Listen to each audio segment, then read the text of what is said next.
Hi friends, welcome again. अभी इस video में जो हमारा इंडस वैली सिविलाइजेशन था उसी का ये पार्ट 3 है। इसमें हम नॉर्मल डिस्कस करेंगे इंडस वैली सिविलाइजेशन या जो हड़प्पन पीपल थे उनके फॉरेन रिलेशंस कैसे थे,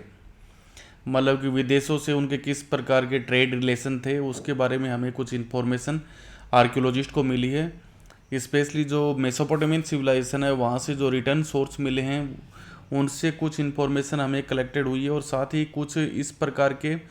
आर्कियोलॉजिकल एविडेंस वहाँ पे मेसोपोटामिया और अलग अलग जो सिटी जैसे ओमान है वहाँ पे इस प्रकार के कुछ एविडेंस मिले हैं, जहाँ पर कई जगह पे हड़प्पा में बनी हुई वस्तुएं वहाँ मिली हैं, या फिर वहाँ के कुछ ऑब्जेक्ट्स हैं जो कि हड़प्पन सिविलाइजेशन के डिफरेंट डिफरेंट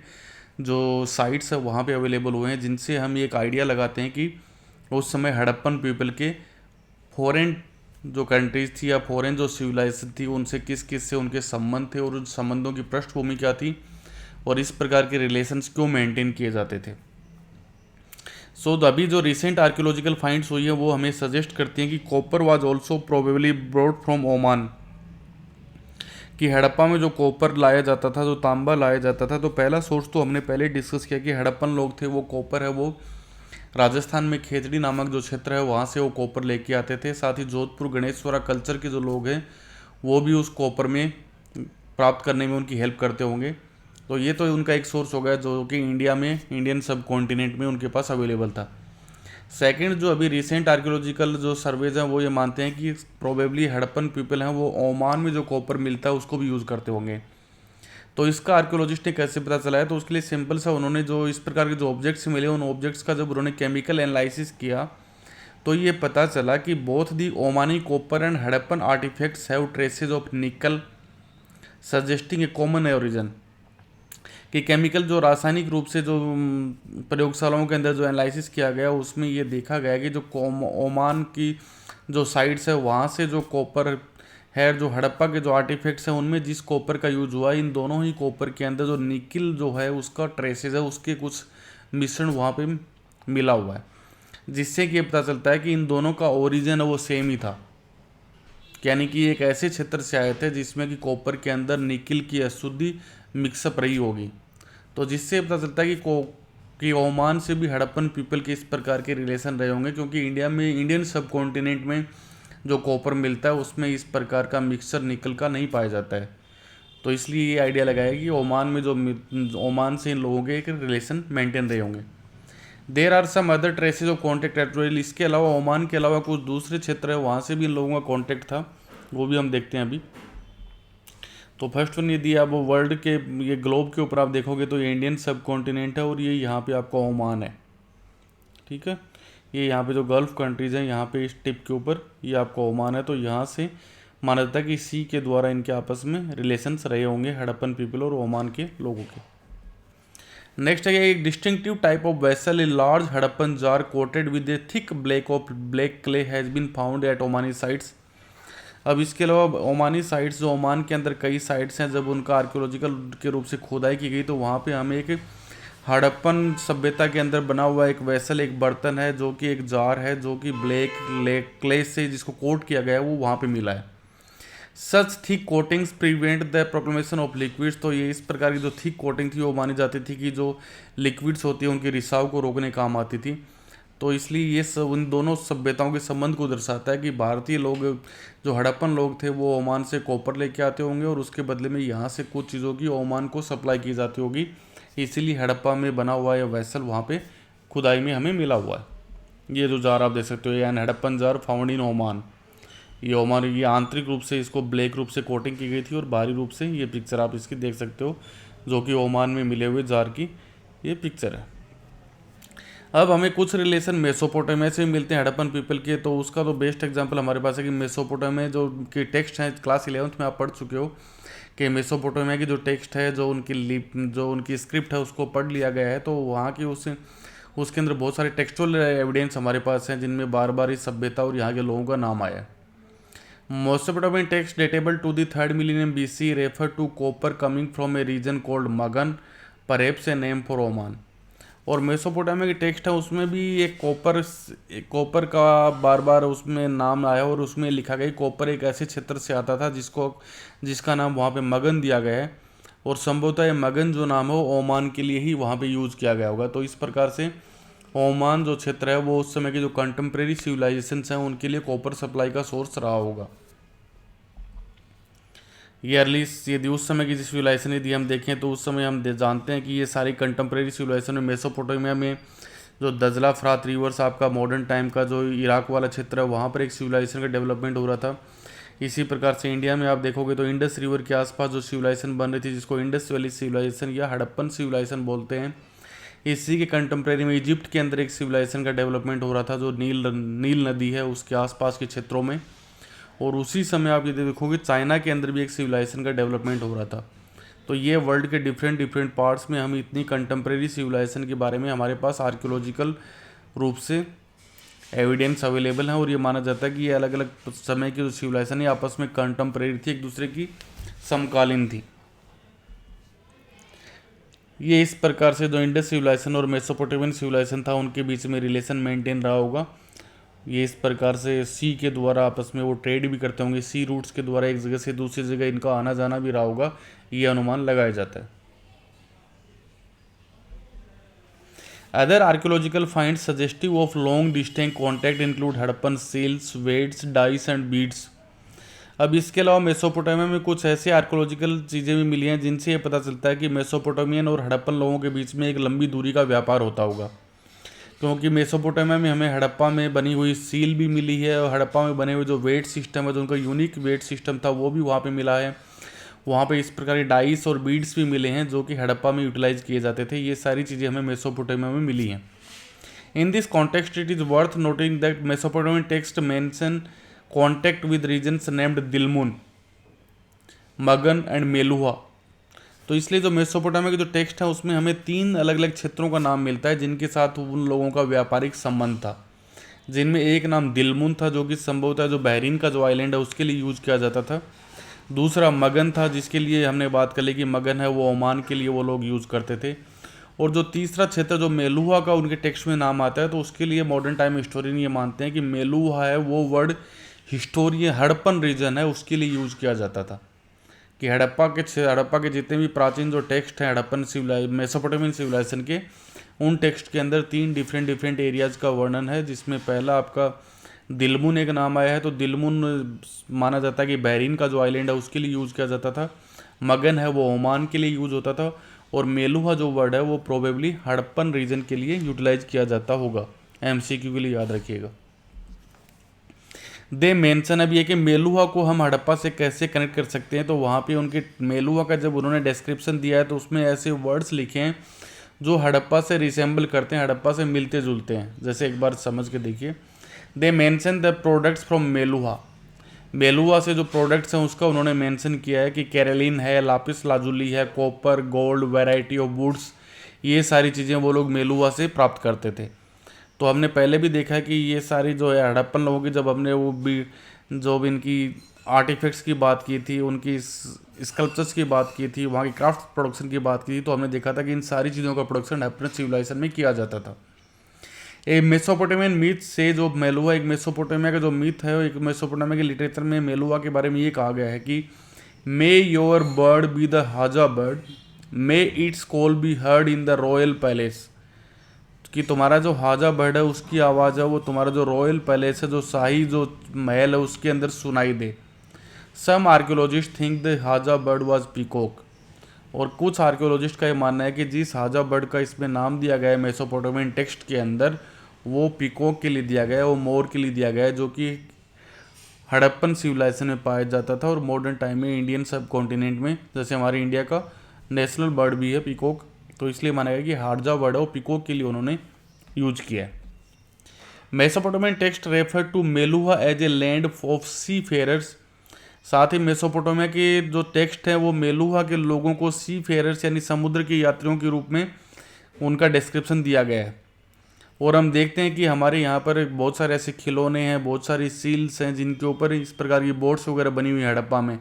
तो इससे हम मान सकते हैं कि हड़प्पन लोग हैं वो समुद्र के बारे में और उनकी समुद्र की यात्राओं के बारे में उनके पास अच्छी खासी नॉलेज थी और वो लोग लंबी दूरी का व्यापार करते होंगे, इसीलिए मेसोपोटामियन टेक्स्ट में इनके लिए सी फेयरर्स का नाम यूज किया गया है। Besides we five descriptions of ships and boats on seals, तो सील्स के ऊपर हमें बहुत सारी जहाज़ और बोटों का डिस्क्रिप्शन मिलता है। The round Persian Gulf seal found in Bahrain sometimes carries Harappan motifs. इसके अलावा जो बैरिन द्वीप है वहाँ पर जो पर्शियन गल्फ मिली है उसके अंदर भी जो हड़प्पन के मोटिव्स हैं, जो हड़प्पा में जो मोटिव्स मिले हुए हैं उनको वहाँ पे उन सील के ऊपर उनको पिक्चराइज किया गया, उनको उकेरा गया, जिससे हमें पता चलता है कि हड़प्पन लोगों का इस क्षेत्र से भी एक कॉन्टेक्ट रहा होगा। ये आप एक हड़प्पा से मिली हुई सील को देख सकते हैं जिसके ऊपर ये बोट की पिक्चर बनी हुई है। तो यानी कि इन लोगों को समुद्र और समुद्री यात्रा के बारे में अच्छी खासी इन्फॉर्मेशन थी, ये माना जा सकता है। इसी प्रकार से देख सकते हो कि ये वाला जो क्षेत्र है ये बैरिन वाला, यहीं पे एक छोटा सा टिप के आप देखोगे तो बैरिन है, इसके आगे मेसोपोटामियन सिविलाइजेशन है। तो इस प्रकार से ये इंडिया और इन क्षेत्रों का भी आपस में कांटेक्ट रहा होगा। Seals and sealings were use to facilitate, अभी है कि सील्स और सीलिंग है उनका क्या यूज होता होगा, तो प्रोबेबली उनका जो सबसे एमसीक्यू के लिए भी याद रखिएगा, उनका जो सबसे इंपॉर्टेंट यूज होता होगा कि they were use to facilitate the long distance communication, कि लंबी दूरी का जो कम्युनिकेशन है, जो व्यापार होता था उसमें जो कम्युनिकेशन, एक कम्युनिकेशन को कन्वे करने के लिए इनको यूज किया जाता था। अब इसको हम कैसे बोल सकते हैं, क्या कम्युनिकेशन कन्वे करते होंगे, जैसे सील हैं वो क्या कम्युनिकेशन कन्वे करते होंगे। तो ज़्यादातर यदि जो सील आज हम मॉडर्न टाइम में देखते हैं तो हमने देखा है कि पुराने टाइम में जैसे मान लीजिए कोई सामान है, आपको लंबी दूरी का कोई व्यापार करना है, तो उस सामान को किसी बैग के अंदर रख दिया जाता था, उसके बाद उस बैग को रस्सी से बांध दिया जाता था, और रस्सी से बांधने के बाद उसके बाद जो क्ले होती है, चिकनी मिट्टी होती है, उसको लगाकर उसके ऊपर सील का इम्प्रेशन दिया जाता था। तो यदि मान लीजिए कि वो सील का इम्प्रेशन है वो बिना कोई टूट फूट के, बिना उसके प्रॉपर जगह पे अगली जगह पहुंच जाए, तो उससे कम्युनिकेट हो गया कि सामान को बीच में कहीं भी अनटाई नहीं किया गया, उसके साथ कोई छेड़छाड़ नहीं किया गया है। जैसे आज भी आप देखते हो ना कि दो गवर्नमेंट ऑफिसेज होते हैं, वहाँ पे जो कॉन्फिडेंशियल जो होते हैं, जो लेटर्स होते हैं, उनको इसी प्रकार से जो आपकी लाख आती है रेड कलर का जो होता है उसको गर्म करके उसको सील कर दिया जाता है। यदि उसको कहीं से भी कोई तोड़ फोड़ करोगे तो वो पता चल जाता है कि उस सील को इनेक्ट करने की कोशिश की गई, उसको हटाने की कोशिश की गई है। तो इसी प्रकार से माना जाता है कि पुराने टाइम में जो ये सीलिंग का जो हड़प्पन लोग था वो इसी प्रकार से जो लॉन्ग डिस्टेंस का जो ट्रेड करते थे, उस ट्रेड में एक कम्युनिकेशन पर्पज़ के लिए इसको यूज़ करते थे कि यदि सील प्रॉपर तरीके से अगली जगह पहुंच गई, इसका मतलब सामान को किसी ने भी बिना किसी छेड़छाड़ के सामान पहुंच गया है, पूरी तरीके से वो सेफ पहुंच गया है। If the bag reached with its sealing intact it meant that it had not been tampered, यानी कि यदि जो बैग है, सामान जिसमें रखा गया है, यदि वो बैग बिना किसी सील के इनेक्ट किए हुए, बिना उसमें छेड़छाड़ के अगली जगह पहुंच गया है, तो इससे ये मैसेज कन्वे हो जाता था कि इसे टेम्पर नहीं किया गया है, इसके साथ कोई छेड़खानी नहीं की गई है। The ceiling also conveyed the identity of the sender, इसके अलावा जो सील है वो भेजने वाले की पहचान के बारे में भी एक मैसेज देती होगी, क्योंकि हर इतनी सारी सील्स मिली हैं तो ये माना गया कि हर व्यक्ति जो व्यापार में लगा हुआ था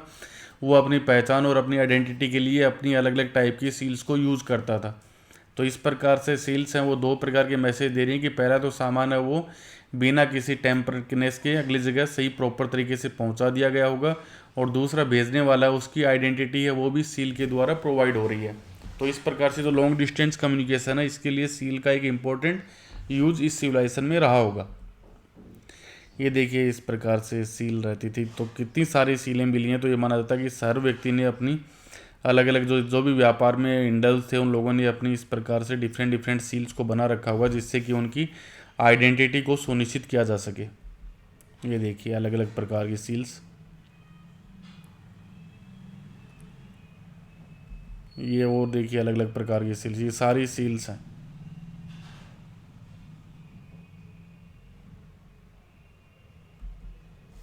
Harappan seals usually have a line of writing probably containing the name and title of the owners, और ये भी हो सकता है कि हड़प्पन सील के ऊपर शायद, क्योंकि देखिए ज़्यादातर सील्स को हम पीछे जाके देखें तो हर सील के ऊपर कुछ ना कुछ निशान बने हुए हैं,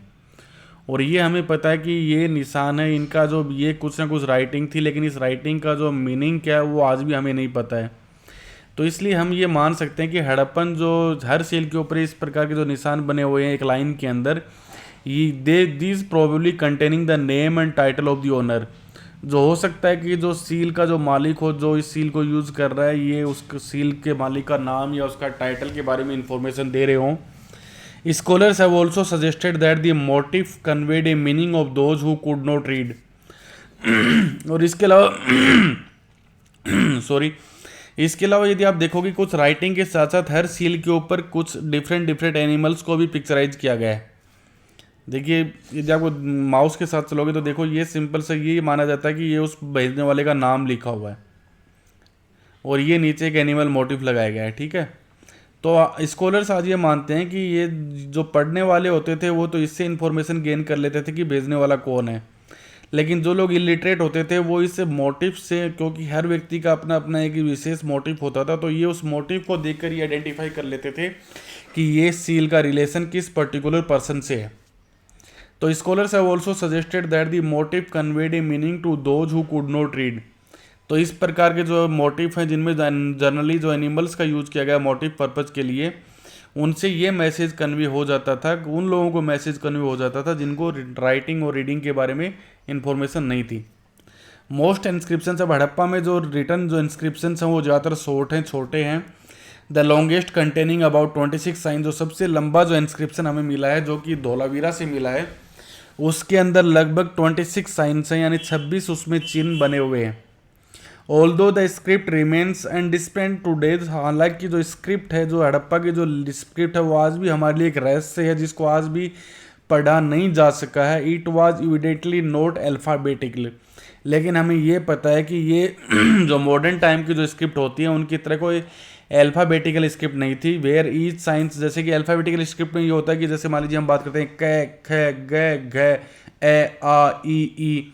तो हम जो भी बोल रहे हैं वो एक साउंड को रिप्रेजेंट कर रहा है। And each sign stands for a vowel या कॉन्सोनेंट, और उसमें हमारा हर जो साउंड है वो चाहे इंग्लिश की बात करें हिंदी की बात करें, या तो किसी कॉन्सोनेंट को रिप्रेजेंट कर रहा होगा या किसी वोवेल को रिप्रेजेंट कर रहा होगा। जैसे इंग्लिश की बात करें तो वोवेल्स हैं a e i o u and rest of the words 21 है वो कॉन्सोनेंट्स हो जाते हैं। हिंदी की बात करें तो ये हम ए आ ई ऊ आ ये सब वो आपके वोवेल्स हो जाते हैं, बाकी वर्ड्स हम आपके कॉन्सोनेंट्स हैं। लेकिन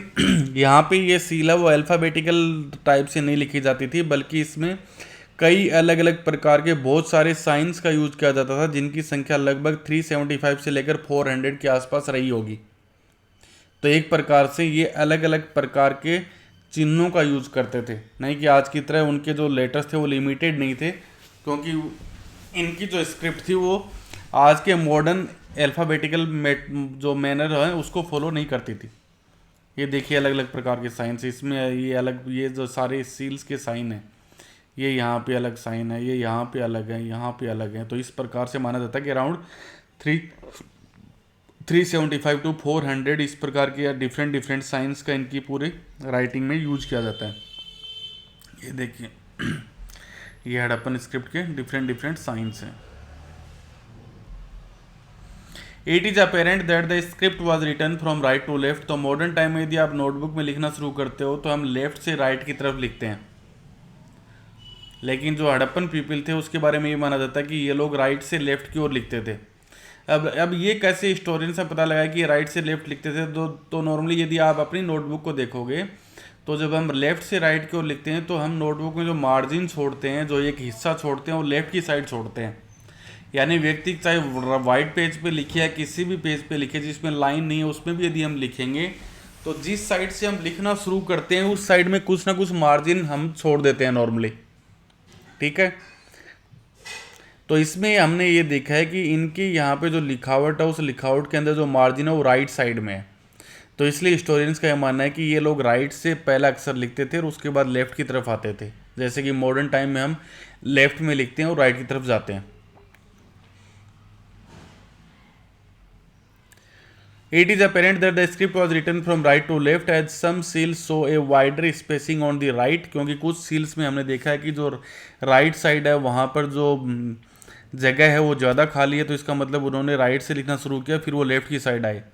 and krumping on the left side, और लेफ़्ट की साइड हम देख रहे हैं कि अक्सर हैं वो धीरे धीरे छोटे होते चले गए हैं, यानी कि लेफ़्ट की साइड उन्हें वो सेंटेंस को ख़त्म करना था, इसलिए वहाँ पे इस प्रकार की हरकत हमें देखने को मिलती है। एज इफ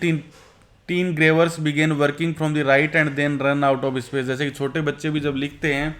तो उनको भी यदि हम देखें तो शुरू में स्पेस छोड़ देते हैं, जब उसके पास आगे लाइन में जगह नहीं होती तो आगे अपने अक्षर को छोटा करते हुए जाते हैं और अक्सर को एक लाइन में कंप्लीट करने की कोशिश करते हैं, छोटा बच्चा यही काम करता है जैसे। तो इसी प्रकार से इनकी सील्स में भी हम देखते हैं कि राइट में स्पेस छोड़ दिया गया है, उसके बाद धीरे धीरे लेफ्ट की साइड में आते आते उस चीज़ को ख़त्म करने की कोशिश की गई है। तो इससे हमें ये लगता है कि वो उनकी जो स्क्रिप्ट थी वो राइट से शुरू होती थी और लेफ्ट की साइड वो लोग लिखते थे। इसके अलावा यदि हम उनके एक्सचेंज की बात करें कि डिफरेंट डिफरेंट चीज़ों को एक्सचेंज करने के लिए जिस वेट सिस्टम को वो लोग यूज़ करते थे, तो उसके लिए सिंपल सा एक स्टोन से उन्होंने डिफरेंट डिफरेंट वेट्स को बना रखा था। वेट जैसे हम मॉडर्न टाइम में बात करें कि 1 kg, 2 kg, 500 ग्राम, 10 ग्राम, ठीक है, इस प्रकार से जो हमारा वेट सिस्टम काम करता है, तो उसी प्रकार से उन्होंने भी अपने वेट के लिए मॉडर्न टाइम में इन वेट्स के लिए तो हम इलेक्ट्रिक रूप से अब आ गया सिस्टम। उससे पहले आप देखोगे लोहे के बने होते थे वो, जिनको हम बाट बोलते हैं, जो वेट के लिए जो यूज़ किया जाता था। तो वो उस समय वो जो स्टोन का यूज़ करते थे, उस स्टोन को चर्ट बोलते थे। एमसीक्यू के लिए याद रखिएगा, चर्ट जो पत्थर होता था उससे उनका ये वेट वाला सिस्टम बना होता था। और जनरली इनकी जो साइज़ होती थी वो क्यूबिकल साइज़ होती थी, और जिसके ऊपर कोई भी मार्किंग नहीं होती थी। जैसे मॉडर्न टाइम में उसके ऊपर 1, 2, 3 या 500 जो लिखा रहता है वेट के ऊपर, इस प्रकार की मार्किंग उसके ऊपर नहीं होती थी। The lower denominators of weights were binary while the higher denominators followed the decimal system. जो लोअर डोमिनेटर्स होते थे उस वेट में उसमें बाइनरी सिस्टम होता है। जैसे मान लीजिए जैसे आज होता है कि पहले 100 ग्राम, फिर 200 ग्राम का आपको बार देखने को मिलेगा, फिर 500 ग्राम का मिलेगा, फिर 1 kg का मिलेगा, फिर 2 kg का, फिर 5 kg का, फिर 10 kg का मिलेगा आपको, फिर 20 kg, फिर 50 kg, फिर 100 kg। ठीक है, कहीं भी आप जाओगे तो इस प्रकार से वेट का पूरा सिस्टम मिलेगा। तो इसलिए इनका वो सिस्टम था वो इस प्रकार से था, 1, 2, 4, 8, 16, 32, इस प्रकार से 12,800 तक इनका ये पूरा सिस्टम काम कर रहा था। The smaller weights were probably use for weighing jewellery and beads. यदि आप किसी ज्वेलरी शॉप पे गए हो तो वहाँ पे देखते हो बार्ड्स होते हैं, वो बहुत छोटे छोटे रहते हैं। तो वहाँ पे क्योंकि वो जो प्रीशियस सिस्टम जो मेटल्स होती है उनको यूटिलाइज किया जाता है, तो स्मॉलर वेट्स है उनका संभवतया ज्वेलरी या बीड्स वगैरह होती होंगी, उनके वेट के लिए उनको यूज किया जाता होगा। Metal scale pans have also been found. इसके अलावा लंबाई वगैरह को भी नापने के लिए